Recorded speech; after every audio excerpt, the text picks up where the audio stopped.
അസ്സലാമു അലൈക്കും വറഹ്മത്തുള്ളാഹി വബറകാത്ത്. പ്രിയപ്പെട്ട കൂട്ടുകാരെ, നൂറെ ഹബീബ് മജ്ലിസിലെ ഇന്നത്തെ ലൈവിൽ തങ്ങൾ പറഞ്ഞ ചില കാര്യങ്ങൾ ചില ആളുകൾക്ക് ഈ നൂറെ ഹബീബ് മജ്ലിസിൽ പങ്കെടുത്തതിൻ്റെ ഭാഗമായിട്ട്, അതിലേക്ക് സംഭാവന നൽകിയതിൻ്റെ ഭാഗമായിട്ട് ഒക്കെ നിരവധി അനുഗ്രഹങ്ങൾ അള്ളാഹുവിൻ്റെ ഭാഗത്തുനിന്ന് ലഭിച്ച കാര്യങ്ങളെക്കുറിച്ചാണ് അതിൽ സംസാരിക്കുന്നത്. അതിൽ ചെറിയ ഒന്ന് രണ്ട് ഭാഗം മാത്രം ഞാൻ വീഡിയോയിൽ ഇവിടെ കാണിക്കുന്നുണ്ട്. വീഡിയോ മുഴുവനായിട്ട് കാണുന്നവർക്ക് അത് കാണാവുന്നതാണ്. അതുപോലെ തന്നെ പല കാലങ്ങളായിട്ട് വിചാരിച്ച രൂപത്തിലേക്ക് പോവാത്ത പലരുടെ ലൈഫുകളും പല അനുഭവങ്ങളും, കുറേ കാലങ്ങളായിട്ട് പ്രശ്നങ്ങൾ അനുഭവിക്കുന്നവരുടെ ആ പ്രശ്നം മാറുന്നതും, അങ്ങനെ പല വ്യത്യസ്തമായിട്ടുള്ള സംഭവങ്ങൾ ഇതുപോലുള്ള മജ്ലിസുകളിൽ നിന്ന് ധാരാളം മാറ്റം സംഭവിച്ചതായിട്ട്, നല്ല രൂപത്തിലേക്ക് മാറിയതായിട്ട് നമ്മൾ അറിഞ്ഞിട്ടുണ്ട്. അള്ളാഹു അതെല്ലാം കബൂലാക്കുമാറാവട്ടെ. അതിന് വീഡിയോ മുഴുവനായിട്ട് കാണുക ഇൻഷാ അള്ളാഹ്. എന്താണ് അതിൽ പറയുന്നത് നിങ്ങളെന്നെ കറക്റ്റ് തങ്ങൾ പറയുന്നത് തന്നെ കേൾക്കുക. അസ്സലാമു അലൈക്കും. എന്റെ പേര് സഫീന ജാഫർ. അൽഹംദുലില്ലാഹ് നമ്മളെ ഗ്രൂപ്പിൽ താത്താന്റെ മോനക്ക് ജോലി ഉണ്ടായിരുന്നില്ല.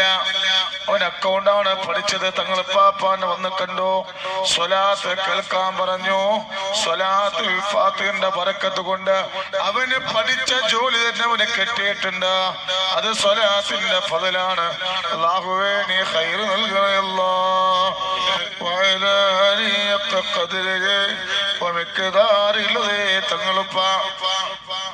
മൈമൂന കുന്തിപ്പുഴ എന്റെ ഗ്രൂപ്പ് താത്താന്റെ കഴുത്തില് തൈറോയിഡിന്റെ 3 മുഴകളുണ്ട്. അത് ഈ മജ്ലിസിന്റെ ബറക്കത്തോട് നല്ല മാറ്റമുണ്ട്. അല്ലാഹുവേ നീ പരിപൂർണ്ണ ശിഫ നൽകണേ അല്ലാഹ്. എന്റെ പേര് സലൂജ എന്നാണ്.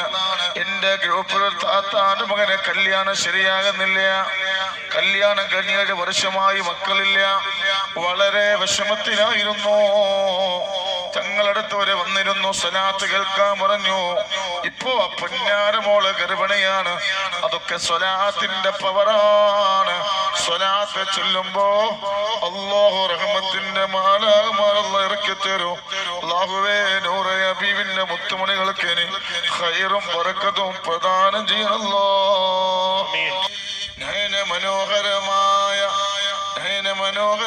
ഒരു ഫضല് പറയാണ്. എന്താണെന്നറിയോ? സ്വലാത്തിന്റെ പവർ കണ്ടോ? നൂറെ ഹബീബിന്റെ മജ്ലിസിലിരുന്നാല് അല്ലാഹ് തരുന്ന നിഅമത്താണ് തങ്ങളിപ്പാ. എന്റെ പേര് ഉമ്മ എന്നെ കാണാൻ വന്നിരുന്നു പാണ്ടിക്കാടുന്ന്. അസ്മാബിത്താത്തന്റെ പാണ്ടിക്കാടുള്ള ആ പാണ്ടിക്കാടുള്ള ഗ്രൂപ്പിലാണ്. എന്നിട്ട് ഈ മുറ്റത്ത് വന്നിട്ട് കരഞ്ഞു, തങ്ങളെ നൊന്ത് പ്രസവിച്ച, വേദന അനുഭവിച്ച് പ്രസവിച്ച എന്റെ പൊന്നുമോന് 5 കൊല്ലമായിട്ടൊരു വിവരമില്ല. അവൻ എവിടെയാണെന്ന് അറിയുന്നില്ല. വല്ലാത്ത വിഷമത്തിലാണ്. എന്റെ മകനെ കുറിച്ചൊരു വിവരമില്ല. ആളുകള് പറയുന്നുണ്ട് ഇങ്ങനൊരു സ്വലാത്തുണ്ട്, എന്ത് ചോദിച്ചാലും ഉത്തരം കിട്ടുന്നൊരു സ്വലാത്തുണ്ട്, അതിലിരുന്നാൽ എന്റെ വിഷമങ്ങള് മാറും, എന്റെ മകന് വരുമെന്ന കാളുകള് പറഞ്ഞു. അതുകൊണ്ടാണ് കൊടക്കാട്ടേക്ക് ഞാൻ വന്നത്. സുബ്ഹാനല്ലാഹ്. അസ്മാവി താത്താന്റെ കമന്റ് വന്നിട്ടുണ്ട്. ഗ്രൂപ്പിൽ താത്താന്റെ മോന് പോയിട്ട് 5 കൊല്ലമായി, ഒരു വിവരമില്ല. തങ്ങളിപ്പാപ്പാന്റെ അടുത്ത് കൊടക്കാട് വരെ വന്നിരുന്നു. തങ്ങളിപ്പയെ കണ്ടു. അൽഹംദുലില്ലാഹ്.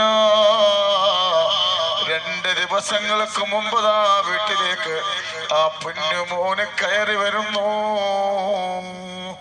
സ്വലാത്ത് അനുഗ്രഹമാണ്. സ്വലാത്ത് അനുഗ്രഹമാണ്. സ്വലാത്ത് അനുഗ്രഹമാണ്. സ്വലാത്തിന്റെ ബറക്കത്താണ്. അല്ലാഹു ഖൈർ നൽകട്ടെ. കുടുംബത്തിന് പേര് തക്ബീർ.